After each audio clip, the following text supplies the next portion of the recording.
देवा मला काही कळना गेले रे, काय मागू तुला मी? सुख दुःखामध्ये जो आपल्या जीवनामध्ये येतो, मदत करतो, त्या माणसाची जाण कधीच विसरायची नसते. एरी टायमाला तर कुणी बी येईल, काय कामाचं आहे? ज्या दिवशी आपल्या घरामध्ये दुःख असतं ना, त्या दिवशी जो आपल्या दुःखामध्ये सहभागी होऊन आपली अडचण दूर करतो ना, आपला सांभाळ करतो ना, आपल्याला मदत करतो ना, त्याच्या एवढा जगामध्ये सर्वश्रेष्ठ कोणीच नाही. अहो सुखामध्ये तर दादा मामा काका म्हणून पळत येते, तो अपेक्षेपोटी येते. चांगलं झाल्यावर तर कोणी बी पळत येईल, त्याला काय महत्व आहे? पण ज्या दिवशी आपले दिवस वाईट असतात ना, ज्या दिवशी आपल्याकडे काहीच नसतं ना, त्या दिवशी किंमत करत नाहीत बरं का आपली सोयरेदारी, आपली जवळची किंमत करत नाहीत. आणि त्यावेळेस कोणती माता म्हणत होती, देवा अरे कौरवांनी बाहेर काढून टाकलं आम्हाला, 12 वर्षाचा वनवास सहन करण्यासाठी पाठवलं, कोण होतं आमच्या सोबत? माझे 5 पुत्र आणि मी एकटी, आणि द्रौपदी सोबत होते, दुसरं कोण होतं? आणि अशाही अवस्थेमध्ये ज्या ज्या वेळेला अडचण निर्माण झाली ना देवा, त्या त्या वेळेला तू येऊन मदत केलास.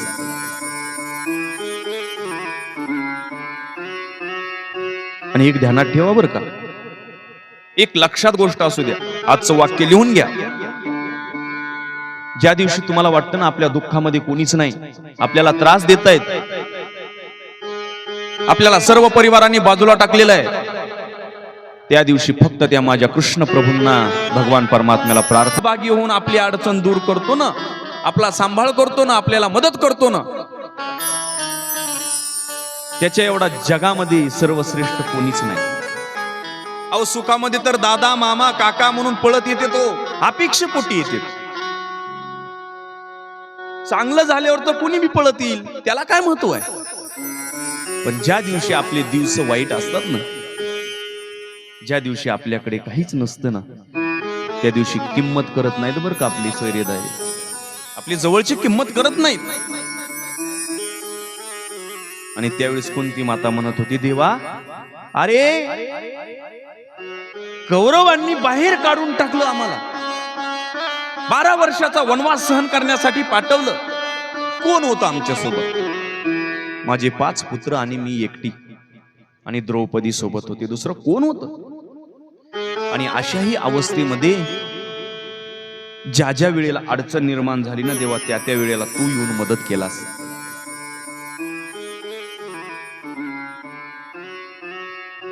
आणि एक ध्यानात ठेवा बरं का, एक लक्षात गोष्ट असू द्या, आजचं वाक्य लिहून घ्या. ज्या दिवशी तुम्हाला वाटतं ना आपल्या दुःखामध्ये कोणीच नाही, आपल्याला त्रास देतायत, आपल्याला सर्व परिवारांनी बाजूला टाकलेलं आहे, त्या दिवशी फक्त त्या माझ्या कृष्ण प्रभूंना, भगवान परमात्म्याला प्रार्थना करायची, देवा या जगतामध्ये तुझ्याशिवाय मला कोणीच नाही, देवा मी तुझ्या समोर माझे सर्व दुःख समर्पित करत आहे, आता तुझ्याशिवाय मला पर्याय नाही. आणि अंतकरणातून बरं का, अंतकरणातून त्याच्यावरती भाव ठेवा आणि त्याची भक्ती करा, तो तुमच्या मागे पुढे उभा राहिल्याशिवाय राहत नाही.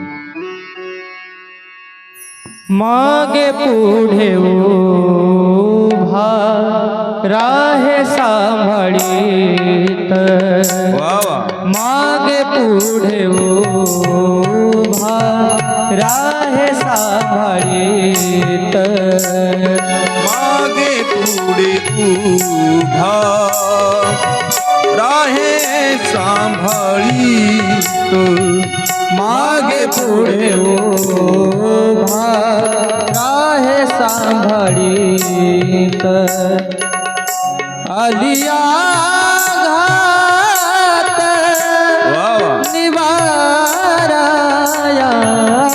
आलिया घात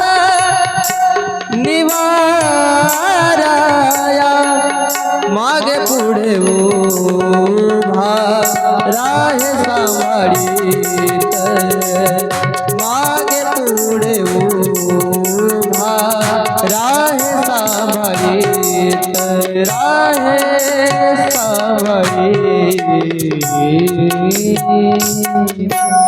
हो मागे पुढे उभा राहे सांभाळीत आलिया आघात निभराया. ज्या वेळेस आपल्यावरती आघात निर्माण होतील, ज्या वेळेस आपल्या जीवनावरती संकट येतील, ते संकट दूर करण्याचं काम तो भगवान परमात्मा करतो. भगवान परमात्मा युधिष्ठिराला विचारतात, युधिष्ठिरा ए दादा काय पाहिजे माग. युधिष्ठिर म्हणतो, देवा फक्त माझी एकच इच्छा आहे, मी योग्य निष्ठ धर्माने चलावं, माझ्याकडून योग्य आचरण घडावं, माझ्याकडून खोटेपणा कधी जीवनामध्ये घडू नये, हीच प्रार्थना आहे. दुसरा प्रश्न केला भीमाला, भीमा तू देव देव म्हणतोयस ना, तुला काय पाहिजे माग. भीम म्हणला, देवा खाताना पिताना फक्त तुझं नाव यावं, मला दुसरं काहीच नको. अर्जुनाला प्रश्न विचारला, अर्जुना हे सखा